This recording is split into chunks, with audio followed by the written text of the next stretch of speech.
Halo semuanya, perkenalkan nama saya Ignatius Stefanus yang berumur 16 tahun, OTW 17 tahun nih guys.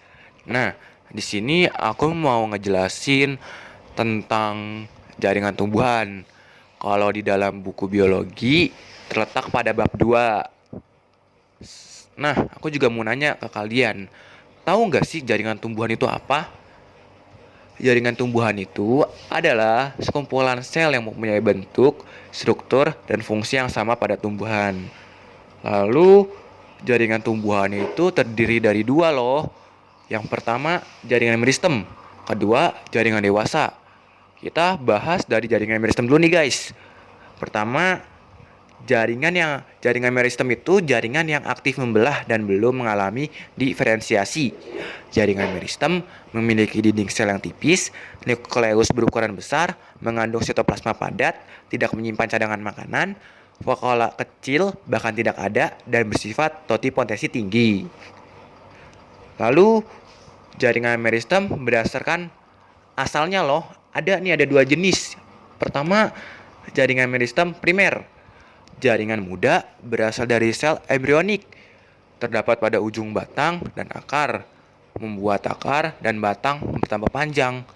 Kedua, meristem sekunder, jaringan dewasa yang berhenti tumbuh tetapi menjadi embrional kembali, terdiri dari kambium pada akar dan batang dan kambium gabus pada kulit batang, membuat tumbuhan bertambah lebar dan besar. Selanjutnya, berdasarkan letaknya nih guys, ada 3 letak.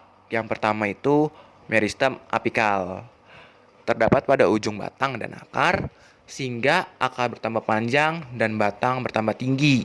Kedua, meristem interkalar, terdapat di antara jaringan dewasa dan pangkal ruas batang, menyebabkan ruas batang semakin panjang.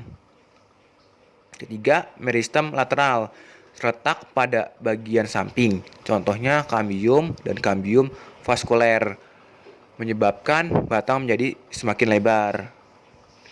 Yang kedua nih guys, jaringan dewasa. Jaringan dewasa itu apa sih?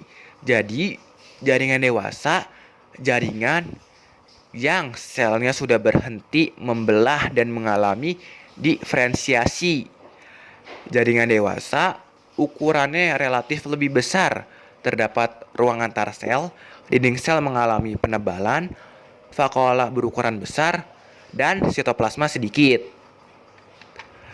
Lalu juga jaringan dewasa ada berdasarkan fungsinya juga loh. Yang pertama, jaringan pelindung, terdiri dari jaringan epidermis dan jaringan gabus. Kedua, jaringan dasar, terdiri dari jaringan parenkim. Ketiga, jaringan pengangkut, terdiri dari jaringan xilem dan floem. Keempat, jaringan penguat, terdiri dari jaringan kolonkim dan jaringan sclerenchyme. Pertama, kita bakal bahas jaringan epidermis. Jaringan epidermis terletak paling luar, menutupi permukaan tumbuh-tumbuhan. Terdiri atas satu lapisan sel yang tersusun rapat. Selnya merupakan sel hidup tanpa klorofil, berfungsi sebagai satu, pelindung, kedua, menyerap air dan mineral, ketiga, menyereksikan lapisan lilin atau kutikula yang bisa mencegah evaporasi pada batang dan daun. Sel epidermis dapat berkembang banyak di alat tambahan yang biasa disebut derivat epidermis. Kedua, jaringan gabus. Jaringan gabus ini ada 2 kelompok nih guys, main kubu-kubuan dia. Yang pertama itu ada velem, phloem, phloedrem, yang biasa dikelompokkan sebagai peridermis. Kelompok kedua biasanya disebut endodermis, terdiri dari xilem, kambium vaskuler, phloem. Fungsinya sebagai pelindung pengganti epidermis yang sudah rusak atau menebal. Ketiga, jaringan parenkim. Jaringan parenkim itu jaringan yang selnya sudah berhenti membelah dan mengalami diferensiasi. Jaringan parenkim terletak hampir di semua bagian tumbuhan. Sel penyusun renggang, terdapat ruang antar sel yang berguna untuk pertukaran gas, dinding sel tipis, vakuola besar untuk cadangan makanan, dan sel berbentuk segi panjang atau polihedral. Terus juga dalam jaringan parenkim itu ada strukturnya. Yang pertama itu dinding sel, sitoplasma, vakuola, dan ruang antar sel. Jaringan parenkim itu juga ada berdasarkan bentuknya. Ada 4 macam nih. Yang pertama itu parenkim palisade. Sel berbentuk tegak, banyak kloroplas, terdapat pada mesofil daun. Kedua, parenkim bunga karang atau sering disebut spon. Bentuk selnya tidak teratur, banyak ruang antar sel, terdapat pada mesolium daun. Ketiga, parenkim bintang atau actinenkim. Bentuk sel seperti bintang, contohnya itu pada tangkai bunga Kana sp.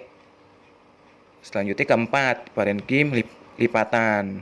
Jadi di sini itu dinding selnya melipat ke dalam. Terus juga berkloropas. Contohnya pada mesofil, daun pinus, dan padi. Jaringan penguat atau mekanik merupakan jaringan yang menunjukkan bentuk tumbuh-tumbuhan.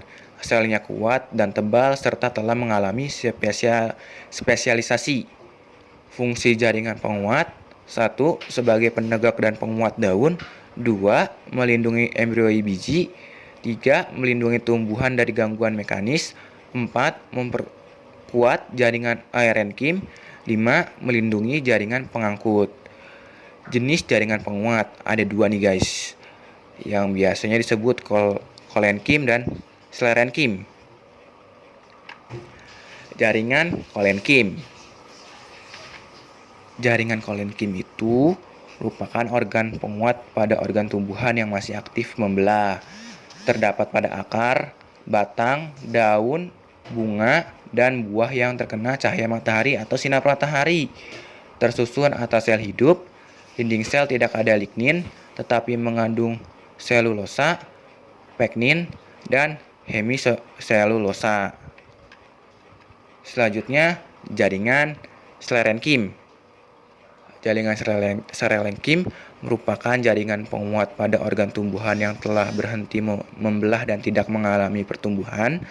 Terjadi penebalan merata di seluruh dinding sel yang merupakan sel mati. Dinding sekunder tebal dan disusun oleh lignin. Jaringannya itu terdiri dari 1. Serabut sklerenkim, merupakan sel yang berbentuk serat. Contohnya itu tanaman agava dan hibiscus cannabinus. Kedua, sklereid atau sel batu, merupakan sel yang mati saat dewasa, tapi protoplasmanya tetap aktif. Contoh buah pir, daun, dan biji dikotil, dan batok kelapa. Selanjutnya kita bahas jaringan pengangkut. Jaringan pengangkut itu terdiri dari 2 tadi, xilem dan floem. Pertama kita bahas xilem dulu. Xilem itu berperan mengangkut air dan zat hara dari akar ke daun. Sel tersusun atas sel yang sudah mati dengan dinding sekunder yang tebal dan tersusun atas lignin. Jaringannya berupa 1. Unsur trakeal atau trakea dan trakeit. Kedua, serabut xilem. Ketiga, parenkim xilem. Kedua, kita membahas floem. Floem terdiri atas sel hidup dan sel mati yang meliputi 1. Unsur-unsur gibral atau sel tapis dan komponen pembuluh tapis. 2. Sel pengiring. Ketiga, sel albumin. 4. Parenkim floem. Fungsinya itu 1 nih guys, mengangkut zat makanan hasil fotosintesis ke seluruh bagian tumbuh-tumbuhan. Kedua, tempat penyimpanan zat organik. Ketiga, menunjang pertumbuhan tumbuhan. Nah, udah selesai nih guys pembahasan dari bab 2 ini, yaitu jaringan tumbuhan. Semoga untuk kalian bermanfaat nih guys. Sekian dari saya. Wassalamualaikum warahmatullahi wabarakatuh. Dadah, sampai jumpa di materi selanjutnya.